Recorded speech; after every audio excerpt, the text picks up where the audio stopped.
सुप्रभात विद्यार्थियों। आज का हमारा ऑनलाइन वीडियो बीए पार्ट प्रथम वर्ष इतिहास के प्रथम प्रश्न पत्र भारतीय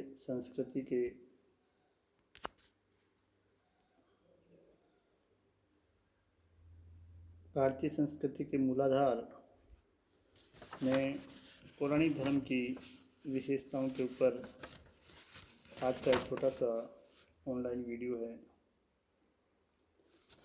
सबसे पहले हम देखते हैं कि हिंदू धर्म जो है इसको सनातन धर्म कहा जाता है, यानी जो लंबे समय से चला आ रहा है या आदिकाल से जिसका अस्तित्व विद्यमान है। हम देखते हैं कि जब से हमें मानव सभ्यता का अवशेष लिखित रूप में प्राप्त होते हैं, विशेष तौर से सिंधु काल से, तो उसमें हिंदू धर्म के कई वर्तमान जो प्रतीक चिन्ह हैं या उपासना पद्धति है वो हमें सिंधु काल से मिल जाती है। उसके बाद वैदिक कालीन देवता जो है वही कुछ न्यून परिवर्तनों के साथ अब तक भी चले आ रहे हैं, मगर इस धर्म का जो व्यापक प्रचार प्रसार या हम कहें एक सुगठित रूप जो सामने आया वो पहली, दूसरी, तीसरी शताब्दी में, जब गुप्तकाल से कुछ समय पहले और गुप्तकाल में जो पुराण नामक ग्रंथ जो रचे गए उसमें हमें इस हिंदू धर्म का संगठित रूप हमें प्राप्त होता है। पुराण वैसे तो 108 माने जाते हैं, मगर मुख्य पुराण 18 है जिनकी लिस्ट मैंने यहाँ इंसर्ट की है, जिसमें ब्रह्म पुराण, पद्म पुराण, विष्णु पुराण, वायु पुराण, भागवत पुराण, नारद पुराण, मार्कंडेय पुराण, अग्नि पुराण, भविष्य पुराण, ब्रह्म वैवर्त पुराण, लिंग पुराण, वाराह पुराण, स्कंद पुराण, वामन पुराण, कूर्म पुराण, मत्स्य पुराण, गरुड़ पुराण और ब्रह्मांड पुराण मुख्य है। इन पुराणों के माध्यम से ही हिंदू धर्म का प्रचार प्रसार हुआ और इन पुराणों में जो धर्म के जो विशेषताएं हैं उसे ही पौराणिक धर्म कहा जाता है। इस पौराणिक धर्म में हमें वैदिक, अवैदिक तथा जनसाधारण के धार्मिक विश्वासों का समन्वय हमें प्राप्त होता है। पुराण अपनी सरल एवं सुंदर शैली में हिंदू धर्म का चित्रण करते हैं। पौराणिक धर्म का उद्देश्य वैदिक धर्म को सरल ढंग से जनसाधारण के सामने लाना है। शिव, विष्णु आदि वैदिक देवताओं को ग्रहण कर पुराणों ने उन्हें नवीन रूप दिया है। तो हम देखते हैं पुराणों में जिस धर्म का उल्लेख है, वर्णन है, उसकी क्या क्या विशेषताएं हैं। सबसे पहली चीज़ हम देखते हैं त्रिदेव की विचारधारा। पुराणों में हमें ब्रह्म की जो कल्पना है वो ब्रह्मा के रूप में मिलती है तथा ब्रह्मा, विष्णु व महेश को त्रिदेव माना गया है। इन्हीं तीन देवताओं को पृथ्वी का कर्ता, धर्ता और संहर्ता माना गया है। ब्रह्मा से सृष्टि का निर्माण हुआ है, अर्थात वो सृष्टि के कर्ता है। विष्णु सृष्टि के पालक है, उसका पालन पोषण करते हैं। और महेश यानी शिव जो है वो इस पृथ्वी का विनाश या संहार करते हैं। इन त्रिदेवों की विचारधारा हमें इस पौराणिक धर्म में दिखाई देती है और इन्हें ही मुख्य देवता माना गया है। परम तत्व ईश्वर को साकार मानते हुए उन्हें अद्भुत शक्तियों से युक्त माना गया है इन त्रिदेवों को, तथा उनके विभिन्न नाम और रूपों का विधान भी हमें इन पौराणिक ग्रंथों में या पुराणों में प्राप्त होता है। दूसरी विशेषताएं हम देखें अवतारवाद की संकल्पना। पुराणों में हमें विष्णु व शिव के अनेक अवतारों का विवरण प्राप्त होता है। विशेष तौर से हमें पुराणों में विष्णु के 10 अवतार मिलते हैं, जिनमें मत्स्य अवतार, कूर्म अवतार, वराह अवतार, नरसिंह अवतार, वामन अवतार, परशुराम अवतार,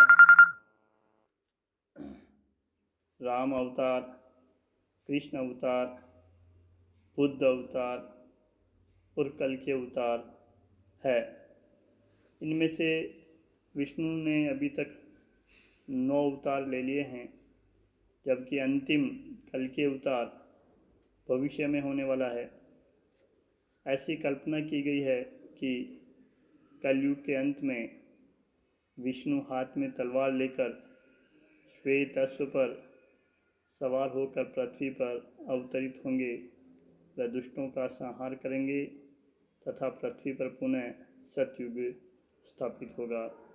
इसी प्रकार शिव के भी अनेक अवतारों की संकल्पना हमें इन पुराण ग्रंथों में मिलती है। हिंदू धर्म में जिन 10 अवतारों की मान्यता है, जिन्हें दशावतार कहा जाता है, उनका चित्र मैंने यहाँ इंसर्ट किया है।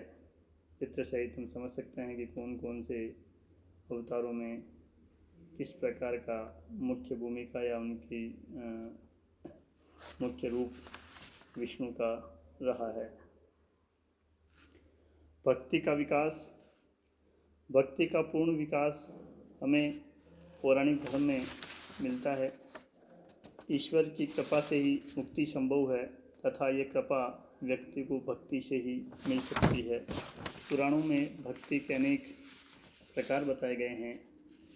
पुराणों की दृढ़ मान्यता है कि भक्ति के लिए गुरु का निर्देश चाहिए होता है और गुरु की कृपा से ही ज्ञान प्राप्त होता है, जिसे हमें ईश्वरीय मुक्ति प्राप्त होती है। वर्णाश्रम धर्म का पालन। पुराण वर्णाश्रम धर्म के पालन पर विशेष बल देते हैं, यानी वर्ण और आश्रम, 4 वर्ण जो बताए गए हैं, क्षत्रिय, ब्राह्मण, क्रम इनका यह है, ब्राह्मण, क्षत्रिय, वैश्य और शूद्र, ये 4 वर्ण हैं। ब्रह्मचर्य, गृहस्थ, वानप्रस्थ, संन्यास, वानप्रस्थ, ये 4 आश्रम हैं। इस प्रकार इन 4 वर्णों के जो कर्तव्य निर्धारित किए गए हैं और 4 आश्रमों में रहकर भी व्यक्ति के जो कर्तव्य निर्धारित है, उसे ही वर्णाश्रम धर्म की संज्ञा दी गई है कि चारों वर्ण अपने अपने वर्ण में रहते हुए अपने निर्धारित कर्तव्यों का पालन करेंगे और चारों आश्रमों में रहते हुए भी जो निर्धारित मर्यादाएं हैं उनके जो कर्तव्य है उनका वो पूरा पालन करेंगे। मोक्ष प्राप्ति के लिए ज्ञान के साथ साथ इस वर्णाश्रम धर्म का पालन करना भी अनिवार्य बताया गया है। वायु पुराण में हमें ऐसा उल्लेख मिलता है कि जो व्यक्ति इस वर्णाश्रम धर्म का पालन नहीं करेगा उसे यमलोक के कष्ट भोगने पड़ेंगे। तो इस प्रकार पुराण जो है सामाजिक रूप से वर्णों को बनाए रखने के समर्थक हैं, ऐसा हम कह सकते हैं। बाह्याचारों की महत्ता। पौराणिक धर्म में ईश्वर को प्राप्त करने के लिए या भक्ति के लिए अनेक प्रकार के बाह्याचारों का निर्देशन हमें मिलता है, जैसे व्रत करना, दान देना, तीर्थ यात्राओं पर जाना, ब्राह्मणों को भोजन कराना आदि को धार्मिक जीवन का अंग माना गया है। शरीर पर भस्म पोतने और तिलक लगाने का प्रचलन भी इस पौराणिक धर्म में हमें मिलता है। ऐसा माना जाता है कि विभिन्न प्रकार के व्रतों के अनुष्ठान द्वारा शरीर तथा आत्मा शुद्ध होती है। इस प्रकार विभिन्न देवताओं से संबंधित भिन्न भिन्न व्रतों का विधान किया गया है। आज भी जनमानस में हम देखते हैं कि एकादशी का व्रत विष्णु को प्रसन्न करने के लिए, और इसी तरह हम देखें मंगलवार हनुमान जी को प्रसन्न करने के लिए, सोमवार शिव जी को प्रसन्न करने के लिए, इसी प्रकार रामनवमी विष्णु के लिए, विभिन्न प्रकार के व्रत जो है लोग शनिवार का व्रत शनिदेव को प्रसन्न करने के लिए आज भी करते हैं। देवताओं की पूजा का विधान भी इस पौराणिक धर्म में हमें मिलता है। पौराणिक धर्म में मूर्ति पूजा की महत्ता है। देवताओं को पुरुष या नारी के रूप में मानकर उन्हें पुष्प, धूप, दीप, नैवेद्य आदि से पूजा जाता है। पुरुष देवताओं के साथ साथ देवियों, इनमें दुर्गा, काली, चामुंडा आदि की भी विभिन्न अवसरों पर विभिन्न प्रकार से पूजा की जाती है और उन्हें प्रसन्न करने का प्रयास किया जाता है। नवरात्रि में 9 देवियों की पूजा का विधान है। इसी प्रकार विभिन्न त्योहारों पर, पर्वों पर और विभिन्न अवसरों पर विभिन्न देवताओं की पूजा का विधान हमें इस पौराणिक धर्म में मिलता है। तो इस प्रकार हमने संक्षेप में इस पौराणिक धर्म का परिचय प्राप्त करते हुए संक्षेप में इसकी विशेषताओं का उल्लेख किया है, जो निश्चित रूप से आपके लिए उपयोगी होगी। और जब आप पुस्तक में इसको पढ़ेंगे तब आपको निश्चित रूप से अच्छे प्रकार से ये समझ में आ सकेगी। जय हिंद।